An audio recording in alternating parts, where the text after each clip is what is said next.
আমার আগে ছোট ভাই ছিল, তারপরে বন্ধু হয়েছে, এখন নাকি সে প্রেমিক হয়ে গেছে, এখন নাকি সে জামাই হবি এখন। তার জন্য আমার সংসারে ভাঙিছে। তাকে কোনো দিন আমি ছাড়বো না, যতদিন বাঁচে থাকবো তার পিছু আমি ছাড়বো না। হলে অভি তুমি বিয়ে করলা হিরো আলমের বউ, আমি কার বউ বিয়ে করবো? অবির বউ আমি বিয়ে করবো। তা তোমার আর আমার মধ্যে পার্থক্য কী হয়ে গেল? আপনারা সবাই জানেন যে কেউ যদি কাউকে কথা দিয়ে কথা না রাখে তাহলে তো আমি তো কথা রাখতে পারলাম না। গত 2 দিন আগে আপনারা সবাই রিয়ামণি আপনাদের সামনে লাইভ এসে বলেছিল যে আলম আমাকে কথা দিয়েছে, আলম আমার আলমের নামে আমি কিছু বলবো না, আলমও আমার নামে কিছু বলবে না। রিয়ামণি কিন্তু সে কথা রাখেনি। তা না করে কি সে কিন্তু সেদিনকে লাইভে আসে আমার নামে কিন্তু অনেক কিছু বললো। সেদিনকে আমি যে অসুখ আমার দেখেন আমি হসপিটালে, সেই দিনও তারা সাংবাদিক সম্মেলন করে। একটা মানুষের মধ্যে তার বিবেক বলতে কিছু থাকে, সেই বিবেকটা তাদের ভিতরে নাই। বিবেক শব্দ বলে কিছু নাই।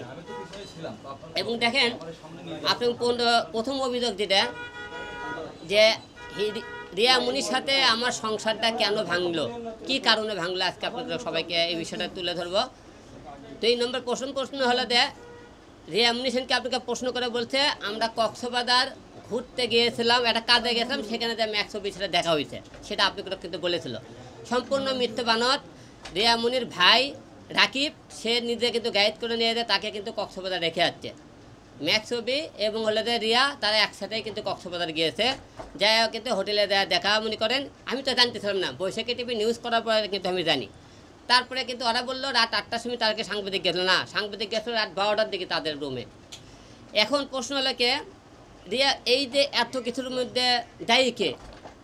ম্যাক্সবি আর বলে যে আমি নাকি তার সংসার নষ্ট করছে, আমার জন্য এত কিছু, আলমই সব কিছু দায়ী। কিন্তু আমি বলবো না, যখন আমার বাবা হসপিটালে ছিল, ম্যাক্সবি যখন রিয়া গেলে গান করে, আমি ম্যাক্সবিকে ফোন করে মানে করে দিলাম হবে তুমি রিয়ার সাথে গান করো না। সে কিন্তু আমার সাথে কথা না শুনে কিন্তু তা বলতেও একাধিক কিন্তু গান করেছে, কিন্তু রিয়ার সাথে সম্পর্ক রেখেই গেছে। কিন্তু রিয়াকে মানে করো, কিন্তু একটা ছেলে যতক্ষণ পর্যন্ত একটা মেয়েকে আপনি না ডাকবে ততক্ষণ কিন্তু একটা মেয়ে সে জায়গায় যাবে না। আমার কাছে কেউ আসতে পারে, আমি না আপনি হলো হিরো নেব, আপনি দূরে থাকেন, আপনার দরকার নেই। আমি কিন্তু প্রতিদিন কোনো কাজকাম কিছু করছিলাম না, কিন্তু আমার বাবা মারার পরে কিন্তু ওরা প্রতিদিন কিন্তু গান করতেই আছে। তারপরে ইতিহাসে সাংবাদিক সম্মেলন করা হলো। তারপরে এখন যে ঘটনাটা 5 তারিখে আমি বগুড়া চলে যাবো, বগুড়া চলে যাওয়ার জন্য রিয়ামণি পোড়াই খেলে আমার কানে এগুলো মনে করে সে আমার বুকে ঘুমায়, সে অভিজ্ঞলে চিন্তা ভাবনা করে, সবটাই তার অভিজ্ঞলে চিন্তা ভাবনা। দেখেন এখন 5 তারিখে আমি যখন বগুড়া গেলাম, যাওয়ার পরে আমার একটা ভুল হয়ে আছে, আমি ভুলটা স্বীকার করতেছি। সেটা কি ইতির সাথে দেখা হয়েছিল, আমি 2-3টা মনে করে ভিডিও বানাচ্ছি, এটা আমার সবচেয়ে বেশি ভুল করছি। এই ভুলের জন্য আমি সবার কাছে ক্ষমা চাইতেছি, রিয়ার কাছেও ক্ষমা চাইলাম বিষয়টা নিয়ে। আচ্ছা গেল, এখন এই করছে কি সকল করছে কি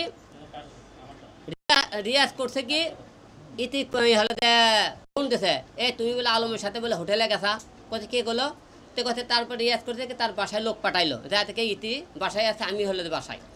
তে রিয়াজ সকল করছে কি রিয়াকে ফোন দিয়ে বলছে আলম তাই হোটেলে, তাই হলে ইতিকে নিয়ে গেছে উত্তরে 12 নম্বর সেক্টরে। তো রিয়া আবার করলে কি এবং করে এতে 12 নম্বর সেক্টর থেকে তারা বগুড়া চলে দেবে কালকে, এই কথা বললো। তো রিয়া দেখেন একটা মেয়ে কতটা মনে করে তার মাথা ঢোলাই করলে এটা কতটা জ্ঞান বুদ্ধি হলো হয়। যখন তোমাকে বললো হিরো আলম উত্তর 12 নম্বরে ইতিক নিয়ে একটা হোটেলে আছে, আমি দিনকা তোমাকে ধরি, তোমরা গেল না কেন রিয়া, তুমি ওই জায়গায় যে ধরলা না? তা না করে কি ওই হোটেলে গেছে কোনটি উত্তরা, চলো আমরা কক্সবাজার চলে যাবো। ওরা সেই রাত্রে কক্সবাজার চলে গেল, কোনো কথা নাই, বার্তা নাই। আলম ইতিক লেগেছে, আলমক ধরার চিন্তা ভাবনা করলো না, না ধরে তারা কক্সবাজার চলে গেল। এখন হলে যে তারা এই যে কক্সবাজার যাওয়ার পরে ওরা দেখলে হিরো আলম সে আমি ইডিয়া যে তার বউয়ের কত সম্মান রাখলো না, সে মানুষের সামনে সম্মান লুটে দিল। তো তাই দুদিন হবে আমি সেই দিন যখন কক্সবাজারের ঘটনাটা শুনতে পারলাম, আমি রিয়াকে ফোন দিলাম, রিয়া আমাকে সে ফোন ধরে না, অন্য নাম্বার দিয়ে ফোন দিলাম ধরে না, ভিডিও কল দিলে ধরে না, আমাকে ব্লক মেরে দিল।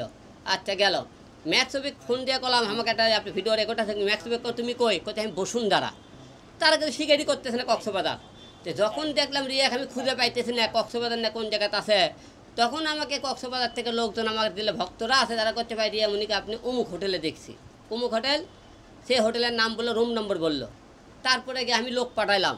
যে এখন রিয়া মুনিতে বলে যে বইয়ের সম্মানটাতে রাখলো না আমাকে, সে মনে করে অভি বলেছে আমার সম্মানটা কেন রাখলো না, আমাকে হলে দেয় নিচে কেন নামালো, এই নিচে নামানোর জন্য তো এরা দুটোই দায়ী। আমি তাদেরকে মানা করে দেওয়ার পর তা সত্ত্বেও কী হিসেবে তারা ঝলবেড়া করে বললো গেল। এখন বলে যে আমি ভিডিও বানাচ্ছি, তোরা ভিডিও বানালি না কেন? এখানে তোরা কক্সবাজার কেন গেলি? কক্সবাজার থেকে তোরা গেলি কোন জায়গা? বরিশালে। তোরা কক্সবাজার থেকে বরিশাল কেন গেলি? আচ্ছা গেল, এবং দেখেন ওখানে যাওয়ার পরে তারা নাচ শিখে দিল।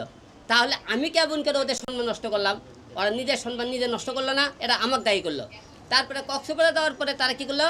ওরা সিদ্ধান্ত, যখন লোকজন হইচই হয়ে গেলো, তখন কী করলো? আলমক ডিভোর্স দেওয়ার চিন্তা ভাবনা করলো। কী করবে? আলমক ডিভোর্স দেবো। আচ্ছা ঠিক আছে, আলমক ডিভোর্স দিলেও সে ডিভোর্সটা করলো কি, আসে দেওয়ার পরে আচ্ছা ভালো ডিভোর্স দেন, যে দেখেন ডিভোর্স দিতে, সে আমাকে ডিভোর্সের কাগজ আমি হোয়াটসঅ্যাপে পাঠাইছিল। আপনি বলছিলেন যে হোয়াটসঅ্যাপে আলমক পাঠাইছি। একটা ডিভোর্স দিলে যে কাজী ডিভোর্স দেবে তারা এই জায়গায় সই থাকবে, কাজী আপনি ডিভোর্স করে দেবে এবং সাক্ষী থাকবে। এই কাগজে কিন্তু কোনো মনে করেন সাক্ষী কোনো কিছু নেই। কিন্তু দেখেন, আচ্ছা দেখেন, এখন ম্যাক্স ছবি ইতিকে ডিভোর্স দিয়েছে 4 মাস আগে। এই দেখে ইতিকে ডিভোর্স দিয়েছে, এই জায়গায় দেখেন সিল সাপ্পর আছে। কাজে যে কাজে আপনি দেওয়ারকে ডিভোর্স করে তার সিল সাপ্পর সব কিছু আছে। তাহলে আপনি হলে যে এখন তাদের সম্মান বাঁচানোর জন্য ম্যাক্স ছবি এখন কেন বলতেছে আমি হলে দেখি হ্যাঁ আমি ওনাকে বিয়ে করবো? কেন বলতেছে বিয়ে করার কথা? ডাইরেক্ট যখন দেখছে তাদের সম্মান নাই, এখন আর বিয়ে করার ঘোষণা চালিয়েছে। এখন হুঠাৎ করে তোমরা বিয়ের সিদ্ধান্ত নিলা। একটা লোক একদিনের পরিচয়ে তার কাছে বিয়ের সিদ্ধান্ত নিতে পারে? তার মানে এদের সম্পর্ক গভীর আগে থেকেই ছিল। এরা না এরা কি বলে, আমার আগে ছোট ভাই ছিল, তারপরে বন্ধু হয়েছে, এখন নাকি সে প্রেমিক হয়ে গেছে, এখন নাকি সে জামাই হবি এখন। ঠিক আছে, তো তাহলে আপনারা বলেন, তো একটা লোক যে বলে তাকে আমি তাদের কীভাবে ছোটো করলাম? ছোটো তো তারা নিজেরাই হয়েছে। এখন এই বিয়ে আপনি কাগজটা দেখালাম, এই হ্যাঁ এখন পর্যন্ত রিয়ার সাথে আমার কোনো তালাক হয়নি, সম্পূর্ণ ভুয়া গুজব। এটা সম্পূর্ণ ম্যাক্স ছবির চাল, যাতে এই চালে ওরা বলতে পারে আলমের সাথে ডিভোর্স হতে, যাতে ওরা দুই ধুনে মন খুলে ঘুরতে পারে। যখন ডিভোর্স নেবে আমি তো এই দুটাকে দেখানেই দেখবো, সেখানে ধোলাই দেবো। দেশের জনগণ যেখানে ভক্তরা আছেন, ম্যাক্স ছবিকা রিয়াক যেখানে দেখবেন, আপনারা একটু দয়া করে ফোন করবেন যে তাদেরকে এই এলাকায় দেখছি। সে আমার জীবনে বউ থাকলি কি না থাকলি কি, ম্যাক্স ছবি জীবনে আমার হাত থেকে রেহাই পাবেনি, কারণ তার জন্য আমার সংসারে ভাঙিছে। তাকে কোনো দিন আমি ছাড়বো না, যতদিন বাঁচে থাকবো তার পিছু আমি ছাড়বো না।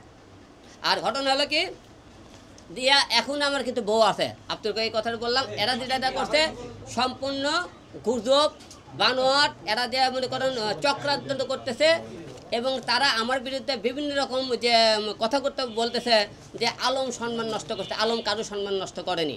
এবং আরেকটা বিষয় আপনাকে ক্লিয়ার করে বলি, যে এদের পিছনে ম্যাক্স ছবি যে বলে, আমি কিন্তু সেদিনকেও বলছিলাম, আজকেও বলতেছি যে ইতির সাথে আমার শারীরিক সম্পর্ক আছে, তার সাথে অনেক কিছু হয়েছে। আমি এখনও বলতেছি আপনার মেডিকেল টেস্ট করে আমাকে দেখতে পারেন হলে থেকে, যে আমার সাথে খারাপ সম্পর্ক আছে কি না। গেল আরেকটা জিনিস দৌড় গলে বলতে পারি, সে বলছে ইতিকে বিয়ে করো। ম্যাক্স ছবি আর রিয়া আমাকে বলতেছে তুমি ইতিকে বিয়ে করো। আমি তো ইতিকে বিয়ে করি, তাহলে তোমাদের মধ্যে আর হিরো আলমের পার্থক্য কী হলো?